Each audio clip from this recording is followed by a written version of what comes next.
क्या आपने कभी सोचा है एजिंग क्या है? आदमी बुढ़ा क्यों होता है?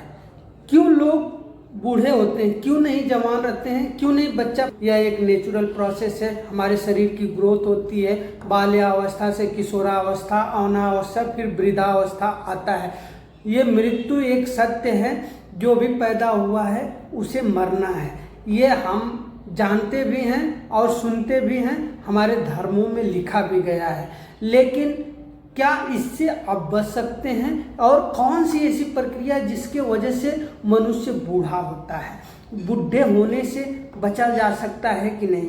दोस्तों, इन सबों पे बात करूंगा डिटेल में। बने रहिए वीडियो पे, लास्ट तक देखिए। और वीडियो अच्छे लगेगी तो एक लाइक दीजिएगा, चैनल पे नए हैं तो सब्सक्राइब कर लीजिएगा। दोस्तों, एजिंग एक नेचुरल प्रोसेस है। बुढ़ापा आना मतलब हमारे शरीर का जो अवस्थाएं हैं उसको बदलना, यह एक प्राकृतिक प्रक्रिया है। इसको हर किसी को इस चीज़ से क्या है, गुजरना पड़ता है। लेकिन ये क्यों होता है? एक्चुअली देखा जाए तो हमारे शरीर में जब हम पैदा होते हैं तो अभी एक थाइमस नाम का ग्लैंड होता है जो कि हमारे चेस्ट के बीच में रहता है। तो जैसे जैसे आपकी उम्र बढ़ती जाती है वैसे वैसे इसका ग्रोथ घटता जाता है और इससे एक थाइमोसिन नाम का हार्मोन्स सिक्रीशन होता है, जिसे बी लिम्फोसाइट, टी लिम्फोसाइट मतलब इम्यूनिटी के नाम से भी बोला जाता है। वो एक इम्यूनिटी का काम करता है, हमारे शरीर में रोग प्रतिरोधक क्षमता बढ़ाने का काम करता है। लेकिन यह हमारे शरीर के बढ़ने के साथ साथ, हमारी ग्रोथ बढ़ने के साथ साथ यह ग्लैंड छोटी होती जाती है और थाइमोसिन का सिक्रीशन कम कर देती है। ये सिक्रीशन कब तक होता है? 30 साल तक, जब तक मनुष्य का ग्रोथ होता है। जब मनुष्य की बॉडी पूरी डेवलप्ड हो जाती है, 30 साल का हो जाता है, तो ये धीमे धीमे इसका सिक्रीशन बंद हो जाता है और आदमी की शरीर की 0.8% सेल जो होती है पर डे 31 ईयर से डिस्ट्रॉय होने लगती है, मतलब टूटने लगती है। और वो डे बाय डे वो टूटने लगती है। वो टूटने के बाद मनुष्य का धीमे धीमे क्या होता है, एज कम होने लगता है। मतलब जब इम्यूनिटी ही नहीं रहती है तो वो धीमे धीमे कम होने लगता है।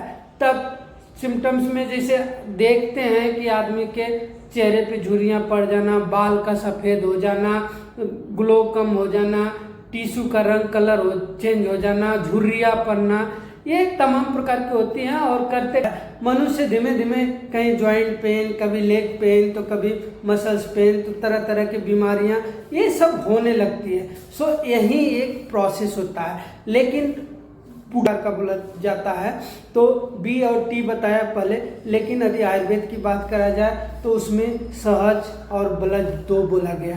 एक तो आप नेचुरल होता है और दूसरा क्या होता है, आप खुद बनाते हैं। उसी को बताया गया है कि जैसे आप हार्मोनल डिसबैलेंस 30 साल तक है, अब 30 साल तक अपने आप बॉडी को, इम्यूनिटी को आप योग, प्राणायाम, एक्सरसाइज जो भी है उसको करके अच्छे से हेल्दी बना लिया, अपना मसल्स बिल्ड कर लिए, तो उसको डिस्ट्रॉय होने में बड़ा टाइम लगता है और आपका जो एजिंग है वो रुक सकता है।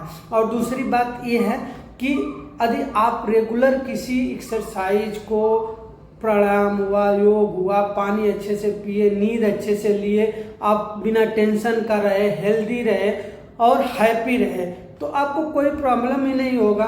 सुबह में उठे, अच्छे से शौचालय आदि करने के बाद पानी अच्छे पिए और फिर चल दिए टहलने के लिए और करने के लिए, तो जो टिश्यू रहती हैं हमारे शरीर में, जो सेल्स का जनरेशन होता है, जनरेशन पावर जो होता है वो अच्छे से होता है। शरीर की सेल्स का जनरेशन तो अच्छा होता है, सिर्फ एक जो ब्रेन की टिश्यू होती हैं, मतलब न्यूरॉन्स वगैरह होती हैं, उनका रीजनरेशन जल्दी नहीं होता है। बाकी शरीर में जितने भी टिश्यू सेल्स होती हैं उसका रीजनरेशन पावर अच्छा होता है। इसलिए आपका जो फैगोसाइटोसिस की प्रक्रिया होती है, मतलब जो हमारा जैसे ब्लड का काम हुआ, 120 दिन आरबीसी जिंदा रहती है, बनने के बाद वो क्या होता है, फैगोसाइटोसिस होता है और वो फिर बॉडी के द्वारा ही उसको एब्जॉर्ब कर लिया जाता है। ऐसे ही इनको एक्सरसाइज वगैरह कर रहे हैं, हेल्दी रह रहे हैं, पानी अच्छे से पी रहे हैं, अपने को हाइड्रेट अच्छे से कर रहे हैं, तो आपके शरीर का जो सेल जो रहती है उसका जनरेशन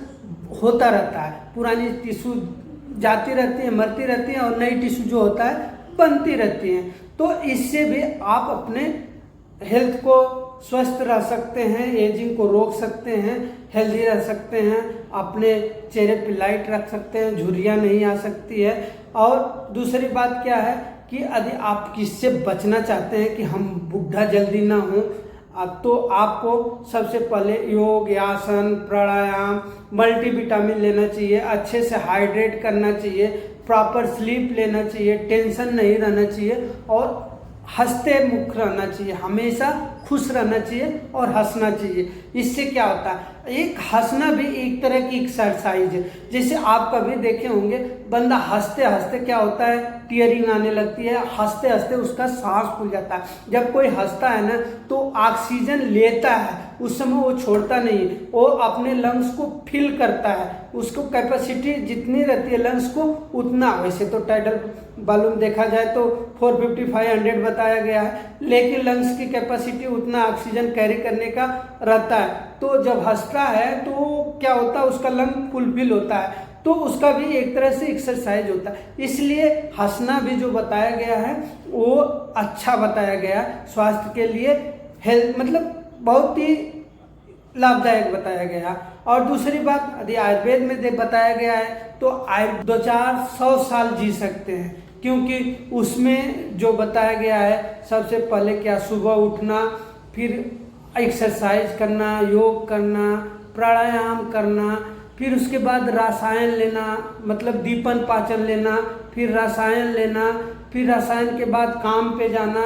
ये सब चीज़ बड़ी अच्छी चीज़ बताई गई है। अभी कभी आप चरक का ऋतुचर्या या फिर वाघ भट्ट का ऋतुचर्या दिनचर्या चैप्टर उठा के पढ़ लीजिए तो आप कहेंगे कि इतना मनुष्य कर ही नहीं पाएगा, लेकिन उसमें बहुत अच्छे तरह वर्णन किया गया है।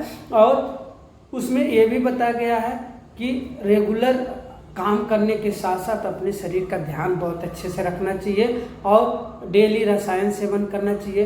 रसायन में 2 प्रकार का होता है, जो अवस्था में है उनको अपने फर्टिलिटी का भी ध्यान रखना पड़ता है, इसलिए बाजीकरण औषधि लेना चाहिए। और आपको बाजीकरण औषधि सिर्फ फर्टिलिटी के लिए नहीं लेते हैं, सेक्सुअल क्षमता बढ़ाने के लिए नहीं लेते हैं, उसको इसलिए भी लेते हैं कि वो आपके जरा को दूर करता है, मतलब आपके बुढ़ापा को दूर करता है, आपके शरीर में बल लाता है, इसलिए उसको बहुत अच्छे से वर्णन किया गया है। रसायन बाजीकरण का यूज करना चाहिए, नेचुरल फूड खाना चाहिए। और आजकल मसाला, तेल, ऑयल हर तरह, सुबह उठते ही देखो तो शहरों में जाओ तो लोग, जहाँ पहले लोग प्राणायाम करते थे, आजकल लोग उठ के सुबह में धुआं फूकते हैं। तो ये चीज़ होती है, डिफरेंट यहीं पे हो जाता है, यहीं पे लोगों को जीने का जो उम्र होती है यहीं पे घट जाती है। तो पहले के लोग जहाँ सुबह में उठ के एक्सरसाइज करते थे और टहलने जाते थे, एक्सरसाइज करते थे, योग करते थे, आजकल लोग उठते हैं, ब्रश करते हैं, जल्दी जल्दी काम पे चलो, नहीं तो कंप्यूटर पे, टीवी पे, मोबाइल पे लग जाते हैं, कहाँ से एज बढ़ेगी। तो ये सब चीज़ें हैं जो कि आपको उम्र कम करती हैं। मोबाइल में देखो कितना रेडिएशन है, रेडिएशन देखते हैं, आज के बच्चे भी देखते हैं, बड़े भी देखते हैं, उनका ग्रोथ कहाँ से होगा, हेल्दी आप कहाँ से रहोगे। और लाइफ का मेन उद्देश्य है, देखिए बोला गया है आप चाहे 10 दिन ही क्यों न जिए, लेकिन हेल्दी जिए। 100 साल जीना है तो हेल्दी रह के जिए।